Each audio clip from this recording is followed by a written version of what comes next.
welcome to the Palace of Westminster the President of my mother's country, my lords, ladies and gentlemen, Mr. President Reagan.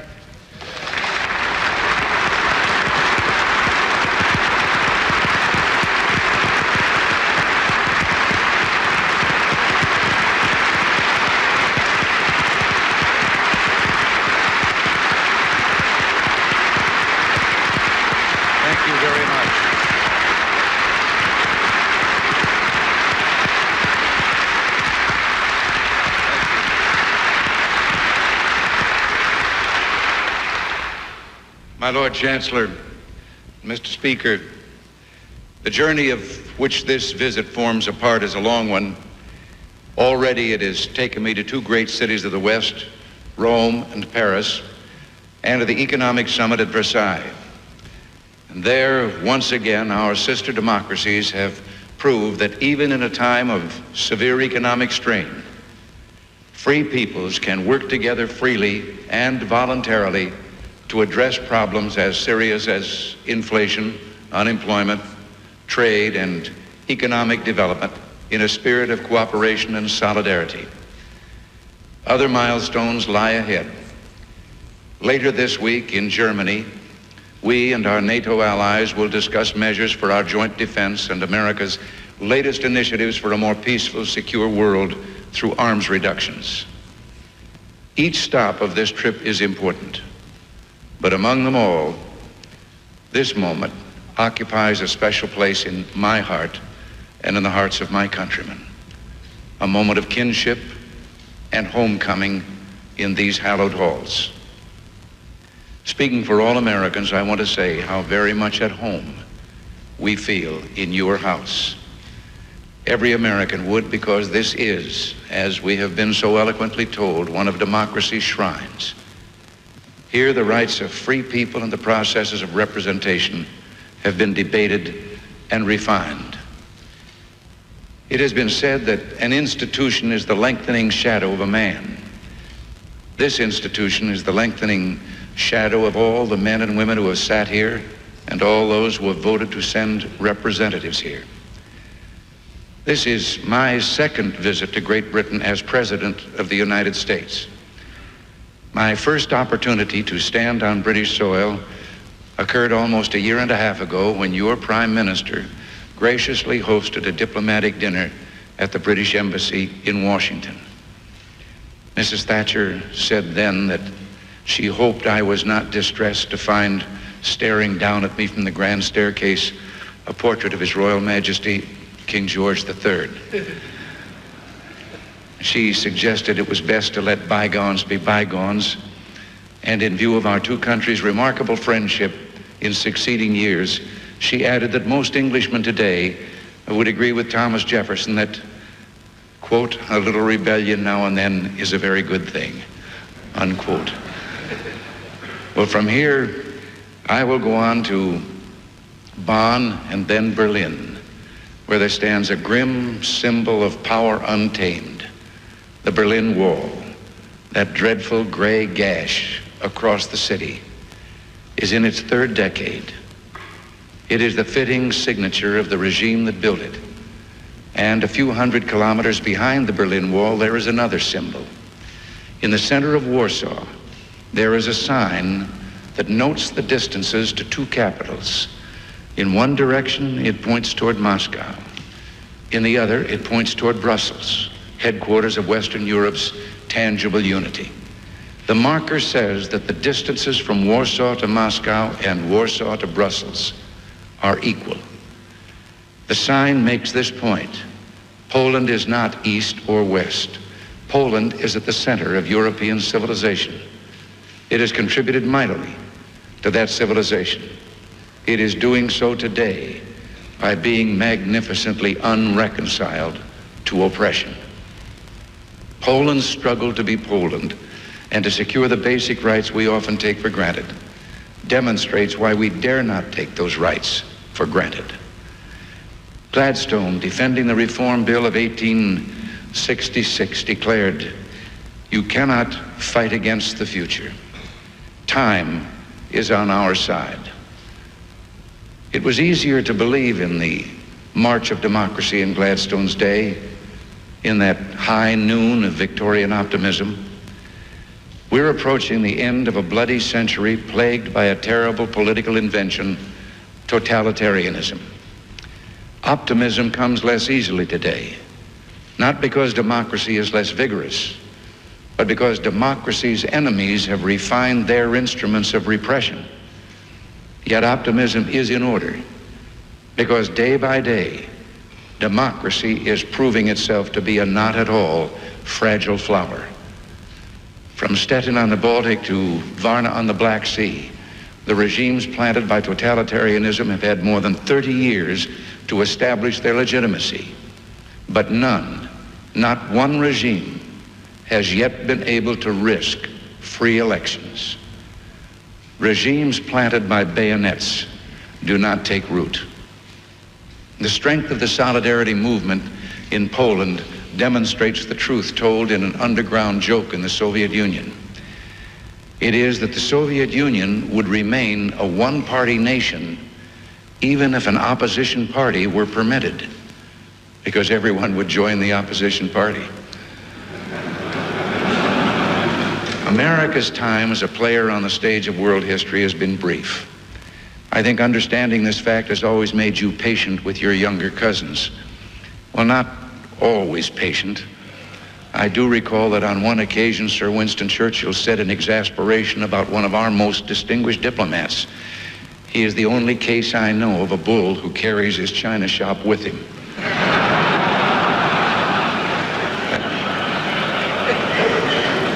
But witty as Sir Winston was, he also had that special attribute of great statesmen, the gift of vision, the willingness to see the future based on the experience of the past. It is this sense of history, this understanding of the past, that I want to talk with you about today. For it is in remembering what we share of the past that our two nations can make common cause for the future. We have not inherited an easy world.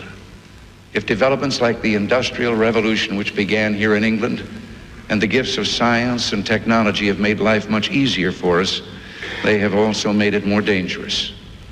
There are threats now to our freedom, indeed to our very existence, that other generations could never even have imagined. There is first the threat of global war. No president, no Congress, no prime minister, no parliament can spend a day entirely free of this threat. And I don't have to tell you that in today's world, the existence of nuclear weapons could mean, if not the extinction of mankind, then surely the end of civilization as we know it. That's why negotiations on intermediate-range nuclear forces, now underway in Europe, and the START talks, strategic arms reduction talks, which will begin later this month, are not just critical to American or Western policy, they are critical to mankind. Our commitment to early success in these negotiations is firm and unshakable, and our purpose is clear: reducing the risk of war by reducing the means of waging war on both sides. At the same time, there is a threat posed to human freedom by the enormous power of the modern state. History teaches the dangers of government that overreaches, political control taking precedence over free economic growth, secret police, mindless bureaucracy, all combining to stifle individual excellence and personal freedom. Now, I'm aware that among us here and throughout Europe, there is legitimate disagreement over the extent to which the public sector should play a role in a nation's economy and life. But on one point, all of us are united: our abhorrence of dictatorship in all its forms, but most particularly totalitarianism and the terrible inhumanities it has caused in our time. The Great Purge, Auschwitz, and Dachau, the Gulag, and Cambodia. Historians looking back at our time will note the consistent restraint and peaceful intentions of the West. They will note that it was the democracies who refused to use the threat of their nuclear monopoly in the 40s and early 50s for territorial or imperial gain. Had that nuclear monopoly been in the hands of the communist world, the map of Europe, indeed the world, would look very different today. And certainly they will note it was not the democracies that invaded Afghanistan or suppressed Polish solidarity or used chemical and toxin warfare in Afghanistan and Southeast Asia. If history teaches anything, it teaches self-delusion in the face of unpleasant facts is folly. We see around us today the marks of our terrible dilemma: predictions of doomsday, anti-nuclear demonstrations, an arms race in which the West must, for its own protection, be an unwilling participant. At the same time, we see totalitarian forces in the world who seek subversion and conflict around the globe to further their barbarous assault on the human spirit. What then is our course? Must civilization perish in a hail of fiery atoms? Must freedom wither in a quiet, deadening accommodation with totalitarian evil? Sir Winston Churchill refused to accept the inevitability of war, or even that it was imminent. He said, "I do not believe that Soviet Russia desires war. What they desire is the fruits of war and the indefinite expansion of their power and doctrines. But what we have to consider here today, while time remains, is the permanent prevention of war and the establishment of conditions of freedom and democracy as rapidly as possible in all countries." Well, this is precisely our mission today, to preserve freedom as well as peace. It may not be easy to see, but I believe we live now at a turning point. In an ironic sense, Karl Marx was right. We are witnessing today a great revolutionary crisis, a crisis where the demands of the economic order are conflicting directly with those of the political order. But the crisis is happening not in the free, non-Marxist West, but in the home of Marxist-Leninism, the Soviet Union. It is the Soviet Union that runs against the tide of history by denying human freedom and human dignity to its citizens. It also is in deep economic difficulty. The rate of growth in the national product has been steadily declining since the 50s and is less than half of what it was then. The dimensions of this failure are astounding. A country which employs 1/5 of its population in agriculture is unable to feed its own people. Were it not for the private sector, the tiny private sector tolerated in Soviet agriculture, the country might be on the brink of famine. These private plots occupy a bare 3% of the arable land, but account for nearly 1/4 of Soviet farm output and nearly 1/3 of meat products and vegetables. Over-centralized, with little or no incentives, year after year, the Soviet system pours its best resource into the making of instruments of destruction. The constant shrinkage of economic growth, combined with the growth of military production, is putting a heavy strain on the Soviet people. What we see here is a political structure that no longer corresponds to its economic base, a society where productive forces are hampered by political ones. The decay of the Soviet experiment should come as no surprise to us. Wherever the comparisons have been made between free and closed societies, West Germany and East Germany, Austria and Czechoslovakia, Malaysia and Vietnam, it is the democratic countries that are prosperous and responsive to the needs of their people. And one of the simple but overwhelming facts of our time is this: of all the millions of refugees we've seen in the modern world, their flight is always away from, not toward, the communist world. Today on the NATO line, our military forces face east to prevent a possible invasion. On the other side of the line, the Soviet forces also face east to prevent their people from leaving. The hard evidence of totalitarian rule has caused in mankind an uprising of the intellect and will.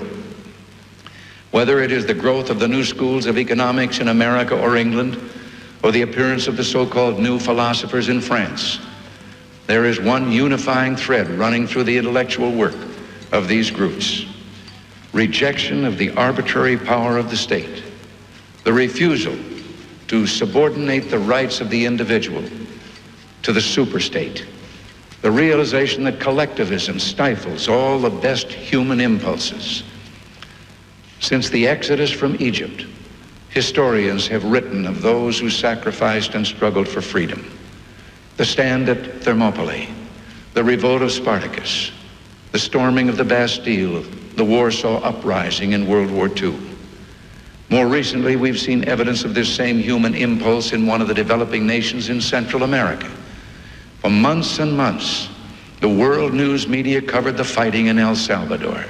Day after day, we were treated to stories and film slanted toward the brave freedom fighters battling oppressive government forces in behalf of the silent, suffering people of that tortured country. And then one day, those silent, suffering people were offered a chance to vote, to choose the kind of government they wanted. Suddenly, the freedom fighters in the hills were exposed for what they really are: Cuban-backed guerrillas who want power for themselves and their backers, not democracy for the people. They threatened death to any who voted and destroyed hundreds of buses and trucks to keep the people from getting to the polling places. But on election day, the people of El Salvador, an unprecedented 1.4 million of them, braved ambush and gunfire and trudged for miles to vote for freedom. They stood for hours in the hot sun, waiting for their turn to vote. Members of our Congress who went there as observers told me of a woman who was wounded by rifle fire on the way to the polls, who refused to leave the line to have her wound treated until after she had voted. A grandmother who had been told by the guerrillas she would be killed when she returned from the polls. And she told the guerrillas, "You can kill me, you can kill my family, kill my neighbors, but you can't kill us all." The real freedom fighters of El Salvador turned out to be the people of that country, the young, the old, the in-between. Strange, but my own country, there's been little, if any, news coverage of that war since the election. Now, perhaps they'll say it's, well, because there are newer struggles now on distant islands in the South Atlantic. Young men are fighting for Britain. And yes, voices have been raised protesting their sacrifice for lumps of rock and earth so far away. But those young men aren't fighting for mere real estate. They fight for a cause, for the belief that armed aggression must not be allowed to succeed, and the people must participate in the decisions of government.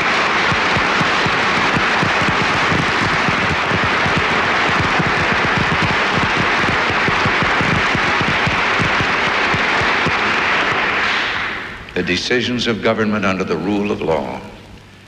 If there had been firmer support for that principle some 45 years ago, perhaps our generation wouldn't have suffered the bloodletting of World War II. In the Middle East now, the guns sound once more, this time in Lebanon, a country that for too long has had to endure the tragedy of civil war, terrorism, and foreign intervention and occupation. The fighting in Lebanon on the part of all parties must stop, and Israel should bring its forces home. But this is not enough.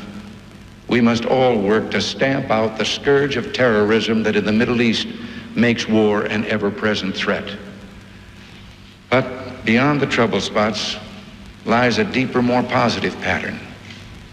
Around the world today, the democratic revolution is gathering new strength. In India, a critical test has been passed with the peaceful change of governing political parties. In Africa, Nigeria is moving into remarkable and unmistakable ways to build and strengthen its democratic institutions. In the Caribbean and Central America, 16 of 24 countries have freely elected governments. And in the United Nations, 8 of the 10 developing nations which have joined that body in the past 5 years are democracies. In the communist world as well, man's instinctive desire for freedom and self-determination surfaces again and again. To be sure, there are grim reminders of how brutally the police state attempts to snuff out this quest for self-rule. 1953 in East Germany, 1956 in Hungary, 1968 in Czechoslovakia, 1981 in Poland. But the struggle continues in Poland, and we know that there are even those who strive and suffer for freedom within the confines of the Soviet Union itself. How we conduct ourselves here in the Western democracies will determine whether this trend continues. No, democracy is not a fragile flower. Still, it needs cultivating. If the rest of this century is to witness the gradual growth of freedom and democratic ideals, we must take actions to assist the campaign for democracy. Some argue that we should encourage democratic change in right-wing dictatorships, but not in communist regimes. Well, to accept this preposterous notion, as some well-meaning people have, is to invite the argument that once countries achieve a nuclear capability, they should be allowed an undisturbed reign of terror over their own citizens. We reject this course. As for the Soviet view, Chairman Brezhnev repeatedly has stressed that the competition of ideas and systems must continue, and that this is entirely consistent with relaxation of tensions and peace. Well, we ask only that these systems begin by living up to their own constitutions, abiding by their own laws, and complying with the international obligations they have undertaken. We ask only for a process, a direction, a basic code of decency, not for an instant transformation. We cannot ignore the fact that even without our encouragement, there has been and will continue to be repeated explosions against repression and dictatorships. The Soviet Union itself is not immune to this reality. Any system is inherently unstable that has no peaceful means to legitimize its leaders. In such cases, the very repressiveness of the state ultimately drives people to resist it, if necessary, by force. While we must be cautious about forcing the pace of change, we must not hesitate to declare our ultimate objectives and to take concrete actions to move toward them. We must be staunch in our conviction that freedom is not the sole prerogative of a lucky few, but the inalienable and universal right of all human beings. So states the United Nations Universal Declaration of Human Rights, which, among other things, guarantees free elections. The objective I propose is quite simple to state: to foster the infrastructure of democracy, the system of a free press, unions, political parties, universities, which allows a people to choose their own way, to develop their own culture, to reconcile their own differences through peaceful means. This is not cultural imperialism. It is providing the means for genuine self-determination and protection for diversity. Democracy already flourishes in countries with very different cultures and historical experiences. It would be cultural condescension, or worse, to say that any people prefer dictatorship to democracy. Who would voluntarily choose not to have the right to vote, decide to purchase government propaganda handouts instead of independent newspapers, prefer government to worker-controlled unions, opt for land to be owned by the state instead of those who till it, want government repression of religious liberty, a single political party instead of a free choice, a rigid cultural orthodoxy instead of democratic tolerance and diversity? Since 1917, the Soviet Union has given covert political training and assistance to Marxist-Leninists in many countries. Of course, it also has promoted the use of violence and subversion by these same forces. Over the past several decades, West European and other social democrats, Christian democrats, and leaders have offered open assistance to fraternal political and social institutions to bring about peaceful and democratic progress. Appropriately, for a vigorous new democracy, the Federal Republic of Germany's political foundations have become a major force in this effort. We in America now intend to take additional steps, as many of our allies have already done, toward realizing this same goal. The chairman and other leaders of the National Republican and Democratic Party organizations are initiating a study with the bipartisan American Political Foundation to determine how the United States can best contribute as a nation to the global campaign for democracy now gathering force. They will have the cooperation of congressional leaders of both parties, along with representatives of business, labor, and other major institutions in our society. I look forward to receiving their recommendations and to working with these institutions and the Congress in the common task of strengthening democracy throughout the world. It is time that we committed ourselves as a nation in both the public and private sectors to assisting democratic development. We plan to consult with leaders of other nations as well. There is a proposal before the Council of Europe to invite parliamentarians from democratic countries to a meeting next year in Strasbourg. That prestigious gathering could consider ways to help democratic political movements. This November in Washington, there will take place an international meeting on free elections. And next spring, there will be a conference of world authorities on constitutionalism and self-government, hosted by the Chief Justice of the United States. Authorities from a number of developing and developed countries, judges, philosophers, and politicians with practical experience have agreed to explore how to turn principle into practice and further the rule of law. At the same time, we invite the Soviet Union to consider with us how the competition of ideas and values which it is committed to support can be conducted on a peaceful and reciprocal basis.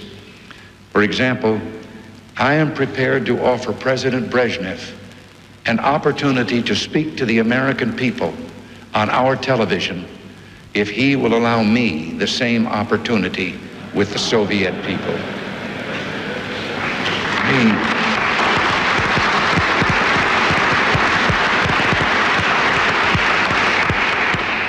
We also suggest that panels of our newsmen periodically appear on each other's television to discuss major events.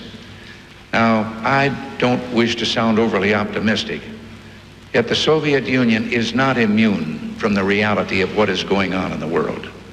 It has happened in the past.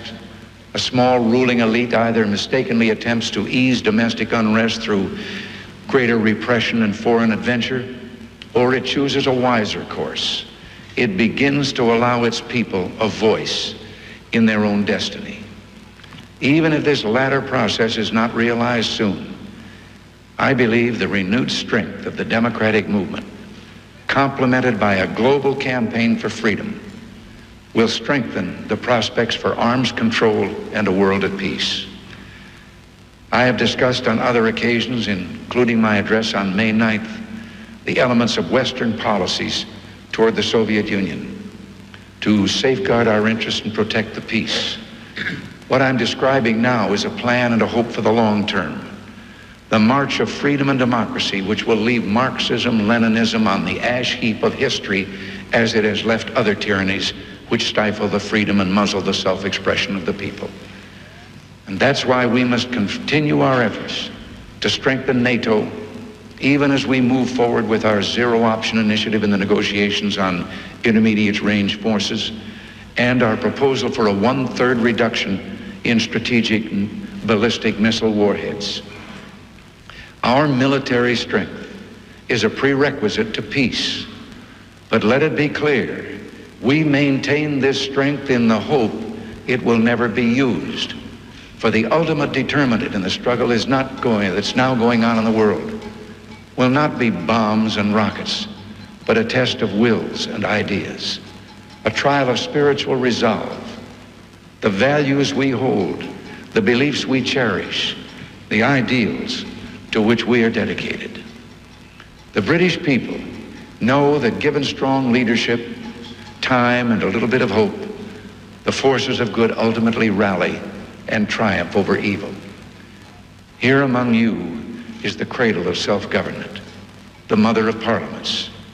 Here is the enduring greatness of the British contribution to mankind, the great civilized ideas, individual liberty, representative government, and the rule of law under God.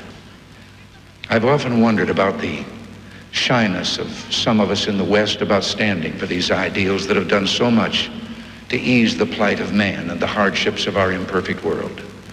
This reluctance to use those vast resources at our command reminds me of the elderly lady whose home was bombed in the Blitz.